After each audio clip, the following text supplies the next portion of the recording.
ଯାଜପୁରରେ ଗଡ଼ିଲା ଲକ୍ଷ୍ମୀ ବସ୍। ଆଜି ଅପରାହ୍ନରେ କୁସୁମା ପଡ଼ିଆ ନିକଟରୁ 25ଟି ବସ୍ର ଶୁଭାରମ୍ଭ କରାଯାଇଛି। ଆବାସୀ ମାଧ୍ୟମରେ ମୁଖ୍ୟମନ୍ତ୍ରୀ ଏହି ବସ୍ ସେବାକୁ ଶୁଭାରମ୍ଭ କରିଥିବା ବେଳେ ରାଜ୍ୟ ସଡ଼କ ପରିବହନ ମନ୍ତ୍ରୀ ଟୁକୁନି ସାହୁଙ୍କ ସମେତ ବାଚସ୍ପତି ପ୍ରମିଳା ମଲ୍ଲିକ, ଗ୍ରାମ୍ୟ ଉନ୍ନୟନ ମନ୍ତ୍ରୀ ପ୍ରୀତିରଞ୍ଜନ ଘଡ଼େଇଙ୍କ ସମେତ ଅନ୍ୟ ବିଧାୟକମାନେ ଉପସ୍ଥିତ ଥିଲେ। ଏହି ବସ୍ ପଞ୍ଚାୟତରୁ ବ୍ଲକ ମୁଖ୍ୟାଳୟକୁ ଗଡ଼ିବ ଏବଂ ଏହା ଦ୍ୱାରା ମହିଳାମାନେ ବିଶେଷ ଉପକାର ପାଇବେ ବୋଲି ମତ ପ୍ରକାଶ କରିଥିଲେ।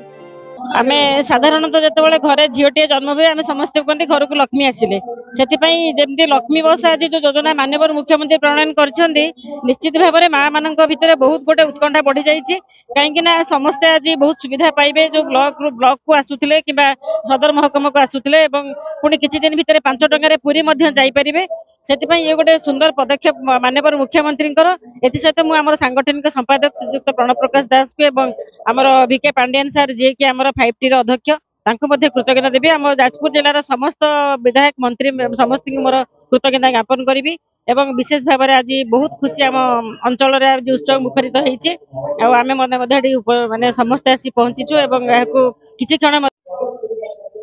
सुविधा तो बहुत माँ मान जेहेतु सरकार योजना करिसेंती राज्य सरकार माननीय मुख्यमंत्री माँ मान आग को जीवाई सब बेले हूँ सुजोग देइचंती प्रत्येक योजना को कार्यकारी करने माँ मैंने बाहर को गले निश्चित सुविधा माने गाड़ी सुविधा दरकार तेणु आगे माँ मान को स्कूटी योजना कले जो मैंने पंचायत स्तर काम कर स्कूटी योजना कले आउ जो माँ मैंने रहिले ब्लॉक जिबे कि जिला को जिबे कि जो ब्लॉक रु जो पंचायत रु ब्लॉक को जिबे से लक्ष्मी बस योजना कले जेहेतु ये गोटे जुगान्तकारी पदक्षेप माननीय मुख्यमंत्री से आम बहुत बहुत धन्यवाद दौचु माँ मैंने बहुत संख्यार ये जोग देते जाजपुर जिले में आ बहुत आम खुशी अच्छु तेणु आम एत खुशी जे से खुशी आम कहीपरूनी जे एत सुविधा सुजोग आमको माननीय मुख्यमंत्री दौरान आम बहुत खुशी आ देखी भी पारुथे आज जो माँ जो समागम आज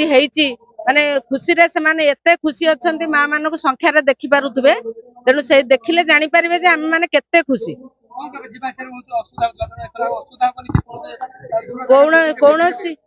कौन असुविधा हेब ना जेहेतु माँ मान 5 टंका लेखा कराई 5 टंका देले पंचायत रु जिला ब्लॉक रे आसी पहुंची पारिबे काम सारी पुणी जाई घरे पहुंची पारिबे तेणु बहुत सुविधा हम आ से भी बहुत सेफ्टी रे जिबा आसिया करि पारिबे।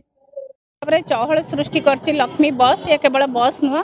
माननीय मुख्यमंत्री महिला मान सशक्त और समृद्ध करने लगी जो लक्ष्य रखी ये परिवहन सेवा डोर स्टेप रे दिया जायछि जहाँ माध्यम माँ मैंने सशक्त हेबे पिला माने शिक्षित हेबे आउ विशेषकर फिजिकल हैंडिकैप माने ब्लॉक को जार काम थी आसीपारे मात्र 5 टकर जावासवा करने संगे व्यवसाय वाणिज्यर उन्नति हम पर्यटन स्थल उन्नति हम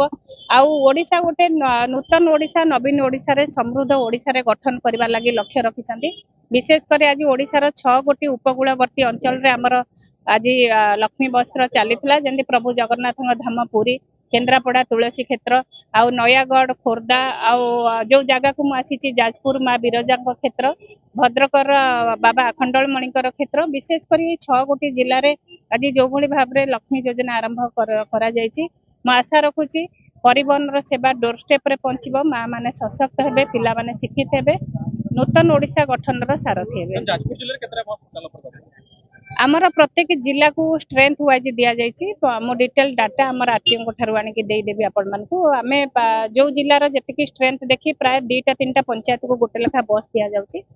प्राय 55-60टा बस दि जाऊँगी आम सब पंचायत डोर स्टेप रे परिवहन सेवा पहुँचो लक्ष्य रखी।